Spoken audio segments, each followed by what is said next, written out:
नमस्कार दोस्तों, मैं हूं शैल कुमार सिंघानिया और एक बार फिर से आपके स्वागत करते हैं साहिल एजुकेशन यूट्यूब चैनल में। तो आज का मेरा टॉपिक लेकर के आए हैं फ्रेंच रेवोल्यूशन। तो अभी तक मेरे चैनल को सब्सक्राइब नहीं किए हैं तो मेरे चैनल को सब्सक्राइब करके बेल आइकन का घंटा दबाएं ताकि मेरे द्वारा अपलोड किए गए वीडियो के नोटिफिकेशन सबसे पहले आप तक पहुंचे और मेरे वीडियो का सबसे पहले आप वॉच कर सके। तो देर ना करते हुए बढ़ते हैं अपने टॉपिक की ओर। और इस वीडियो को बारीकी से समझने के लिए आप वीडियो को स्किप करके ना देखें, अन्यथा ये समझ में नहीं आएगा। तो आइए देखते हैं। सबसे पहले जैसे आपकी बॉलीवुड में देखते हैं कि फ्लैशबैक को जो घटना होती है उसको क्या करती है, पहले दिखा देती है ताकि इंटरेस्टेड वीडियो में कितना आने वाला है उसके बारे में समझते हैं। तो देखिए आखिर क्या हुआ था 14 जुलाई 1789 ईस्वी को। डेट है 14 जुलाई 1789 ईस्वी। अब इस डेट में हुआ क्या था कि लोग जो है टाउनशिप जो शहर थे यानी पेरिस के शहर थे, यानी अगर हम फ्रांस की राजधानी की बात करें तो वो कहाँ में है, पेरिस में है। पेरिस में है और पेरिस के शहरों में बहुत सारे सुबह लोगों ने है जो क्या हुआ चलाया और यहाँ एक कहा जाए तो आतंक का माहौल बना हुआ था। एक आतंक का माहौल बना हुआ था क्योंकि लोगों को ये भय था कि राजा जो है जनता पर क्या कर दी है, गोलियां चलवाने का आदेश दे दिया है। और इस समय जो है राजा ने क्या किया कि अपने सेना को, राजा जो थे वहां का फ्रांस का जो राजा थे लुई 16वां, उन्होंने अपने सेना को क्या किया कि इस शहर में है जो उतार दिए, पेरिस शहर में क्या कर दिया, उतार दिए। और इसी के विरुद्ध में लगभग 7,000 जो लोग थे, 7,000 लोग ये सब शहर में है जो क्या हो गए, इकट्ठा हो गए, टाउनशिप में है जो इकट्ठा हो गए। और इन लोग का संदेश था कि ये राजा के सेना जो है इन पर क्या करेंगे, गोलियां चलवाएंगे। तो ऐसा इनका क्या था, संदेश था। और यही कारण इन लोगों ने क्या किया, मतलब ना जनसभा शुरू कर दी, यानी जनसेना। जनसेना कहने का मतलब जनता का सेना, यानी जनसेना का गठन करने का क्या कर लिया, निर्णय ले लिया कि अब क्या किया जाए, जनसेना का है जो गठन कर लिया जाए। इस प्रकार से इन्होंने निर्णय ले लिया। और यही रीजन थे कि उस समय क्या थे कि एक ना वास्टिल का जेल था, जिसको हम बैरिस्टल या वास्टिल का जेल बोलते हैं। देखिए फ्रांस में ना एक वास्टिल का जेल था, वास्टिल का कारागाह था जिसको हम लोग जेल बोलते हैं। तो ये वास्टिल का क्या था, एक जेल था। और वास्टिल के जेल राजा के खिलाफ ये मतलब जो वहां के जनता थे ये क्या थे, घृणा का विषय मानते थे कि ये जो है घृणा का विषय है। अब ऐसी स्थिति में यहाँ पर हुआ क्या था कि टेनिस कोर्ट के शपथ में यहाँ पर कुछ जो इनके कैदियों को क्या कर लिया गया था, इन क्रांतिकारियों को पकड़ लिया था। ज्यादा के नहीं पकड़ा था, मात्र है जो 7 को के पकड़ा था। और 14 जुलाई 1789 ईस्वी को सभी लोगों ने है जे इसका क्या कर दिया, पतन कर दिया, यानी कि इस पर आक्रमण कर दिया। और आक्रमण करने के बाद इस जेल को तो ध्वस्त करवे किया, जेल को ध्वस्त कर दिया और अपने शायद कैदियों को छोड़ा। और जो एक जो मेन हेड होता है ना, जिससे मान लो थाना है तो थाना का हेड होता है ना, उसको मार मार के मुंह जो है फुला दिया, गोलगप्पा नियर कर दिया, चोखा दिया। अब आप समझ सकते हो कि एकरा जो है इसका जो जेल के जो अधिकारी था उसके जनता ने क्या किया कि यहाँ के जो जनसेना थे यानी जनता थे वो इनको क्या किया, बहुत है जे पीटा। और इसके बाद ये 7 है जो इनके जो बंदी थे वो छोड़ा लिए गए। और ये वास्टिल के जो जेल के जो मतलब टूटे हुए सामग्री थे वो उन लोगों को बेच दिया जो स्मृति के तौर पर क्या करते थे, संग्रह करना चाहते थे, यानी कि इसको रखना चाहते थे, जमा कर करके उनको ये क्या कर दिया गया, बेच दिया गया। और इसका परिणाम इतना भयावह हुआ कि लुई 16वां जो राजा वहां के थे ना, उनको क्या किया गया, मतलब फांसी तक दे दी गई। जो वहां के लुई 16वां थे, लुई 16 जो थे, इनको क्या कर दी गई, इसका इंजाम यह हुआ कि उन लोगों को फांसी दे दिया गया। आखिर बताइए कैसा मंजर रहा होगा, क्या नजारा रहा होगा, क्या डायरेक्ट ऐसा घटना घटा? ऐसा डायरेक्ट घटना नहीं घटा। तो आइए हम समझते हैं कि आखिर इस क्रांति होने का कारण क्या था। अब हम घटनाक्रम को शुरू से देखते हैं, रीजन से देखते हैं कि क्या हुआ था। वीडियो को रोको। तो देखिए अब हम देखेंगे कि इस युद्ध के कारण क्या थे। अब हम सीरियली से देखेंगे एक एक कारण से। तो सबसे पहला कारण की बात किए तो राजनैतिक कारण, राजनैतिक कारण। राजनैतिक कारण, अब देखिए ये राजनैतिक कारण क्या था, तो देखिए लुई में जो था ना मोनार्की शासन चलता था, यानी कि वहां पर एक राजवंश चलता था और वहां का जो राजा थे ना वो बुर्बो वंश का मतलब चलता था। देखिए बुर्बो वंश, फ्रांस में जो राजा चलता था, जो राजतंत्र चलते थे फ्रांस में, वो किस वंश का था, तो ये अक्सर पूछा जाता। तो फ्रांस में जो राजतंत्र चलते थे वो बुर्बो वंश के थे। बुर्बो वंश के जो थे ये क्या थे, राजा थे। बुर्बो वंश के जो है यहाँ पर क्या थे, शासन है जो शुरू हो गए थे। अब इसके बाद हम देखेंगे कि ये जो मोनार्की शासन था ना, देखिए राजतंत्र सभी जगह पर आप पढ़िएगा कि आज जो लोकतंत्र आए हैं इतना आसानी से नहीं आए हैं, कहीं ना कहीं पर जो है ये इसके पीछे का बहुत बड़ा रीजन रहा है, बहुत बड़ा इतिहास रहा है जिसको हम समझेंगे बारीकी से।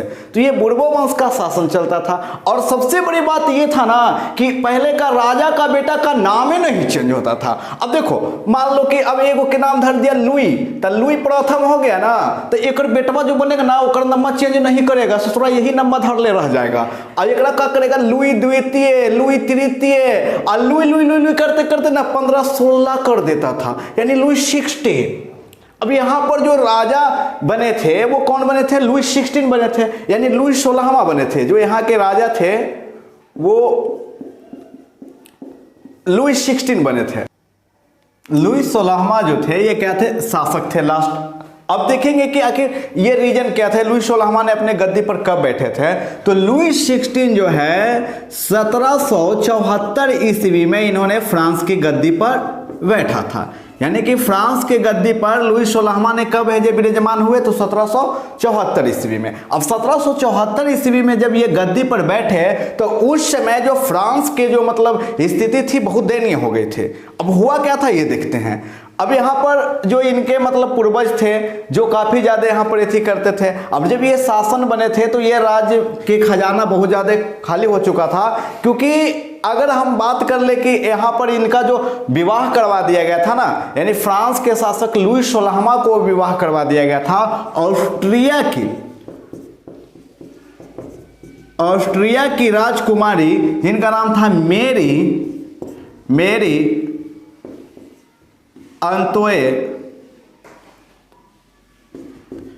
अंतोइनेट। अब मेरी अंतोइनेट से क्या कर दिया गया, इनको है जे विवाह करवा दिया गया था फ्रांस के राजकुमार को। और इनके शासनकाल में जो अमेरिका स्वतंत्रता संग्राम हुए थे, 1776 ईस्वी में अमेरिका आजाद हुआ था और सबसे पहले विश्व में लिखित संविधान वहीं पर बना था। इस पर स्पेशल टॉपिक पर वीडियो आएगा। तो यहाँ पर देख रहे हैं कि 1776 ईस्वी में जो अमेरिका स्वतंत्र हुआ था तो अमेरिका पर इंग्लैंड के कब्जा था और अमेरिका के 13 उपनिवेशों को छुड़ाने के लिए 13 उपनिवेशों को छुड़ाने के लिए फ्रांस ने क्या किया कि 10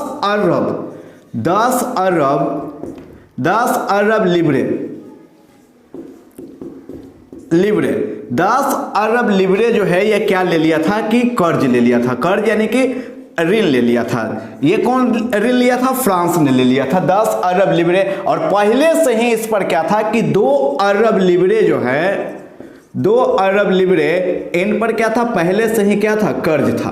2 अरब लिबरे पहले से था। अब 10 ये 2 क्या था, 12 अरब हो गया। और ये लिबरे का मतलब होता है कि उस समय फ्रांस का जो मुद्रा था वो लिबरे था और ये रहा था 1794 ईस्वी तक। 1794 ईस्वी तक रहा था। अब जो इनको कर्ज दिए थे सरकार, वो क्या कर रहे थे कि हमें क्या करिए कि 10% ब्याज जोड़ करके, यानी 10% जो है ये इंटरेस्ट जोड़ करके, 10% इंटरेस्ट जोड़ करके ये क्या कर रहे थे, वापस से जो पैसा को मांग रहे थे कि हमें चाहिए। अब ऐसी स्थिति में जो इनके कर बढ़ाना बहुत ही अनिवार्य हो गया था। और यहाँ पर जो मेरी अंतोइनेट थी, ये अगर हम बोल चल के भाषा में कहा जाए ना, मिसेज खर्चालू, तो मतलब सही है, क्योंकि आप जानते हो कि लेडीज लोग ना ऐसे भी है जो मतलब खर्चा बहुत ज़्यादा कराती है। अगर यकीन ना हो तो किसी को लेकर के जाइए बाजार, आपके पर्स जितना रहेगा सब खाली करवा देगा। आप समझ रहे हो ना।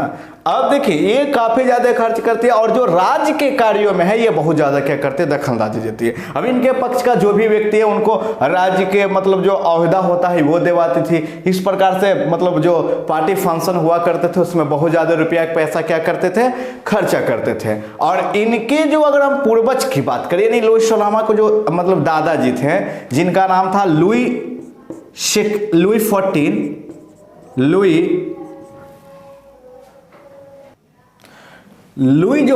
थे। देखिए लुई 14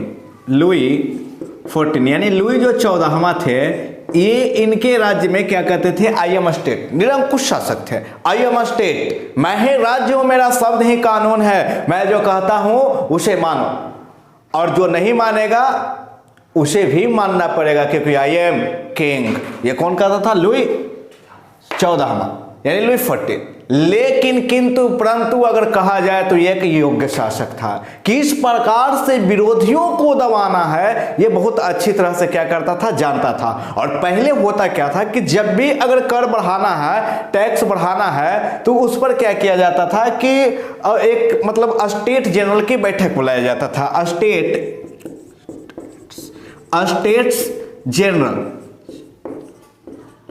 स्टेट जनरल्स की क्या किए जाते थे, बैठक बुलाया जाता था और इस बैठक द्वारा ही निर्णय लिया जाता था कि आखिर कर बढ़ना चाहिए या नहीं बढ़ना चाहिए। लेकिन आपको बता दें कि सबसे पहले जो इस समय लास्ट जो हुआ था 1614 ईस्वी में ही स्टेट जनरल की बैठक बुलाई गई थी। उसके बाद से कोई है जो स्टेट जनरल की बैठक नहीं बुलाई गई थी, यानी कि 175 वर्ष हो चुके थे, 175 वर्ष हो चुके थे और अभी तक जो है कोई स्टेट जनरल की बैठक नहीं हुई। क्योंकि इनके बाद जो उत्तराधिकारी थे, यानी उत्तराधिकारी लुई 14 थे तो इनका उत्तराधिकारी क्या बनेंगे, लुई 15 यानी लुई 15वां। और जो लुई 15वां थे,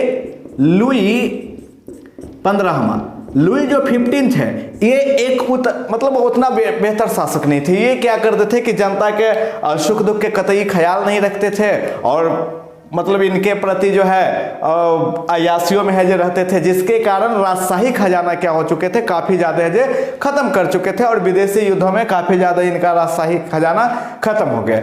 इसी समय लुई 16वां 20 वर्ष की आयु में है जो उन्होंने 1774 ईस्वी में फ्रांस की गद्दी पर विराजमान हुए थे और जिसके कारण इनको है जो बढ़ते कर और ब्याजों के मांग के सहित से ही इनको क्या करना पड़ा था, कर है जो बढ़ाना पड़ा था। तो इस मतलब ये इनके पास क्या था, बहुत ज्यादा समस्याएं थे, बहुत ज्यादा दिक्कत थी। अगला जो रीजन था ना, सामाजिक विभाजन। तो अगर वीडियो अच्छा लगा हो तो मेरे वीडियो को है जो लाइक करें, कमेंट करें, शेयर करें और नेक्स्ट रीजन को देखने के लिए मेरे वीडियो पर बने रहें। जय हिंद, जय भारत।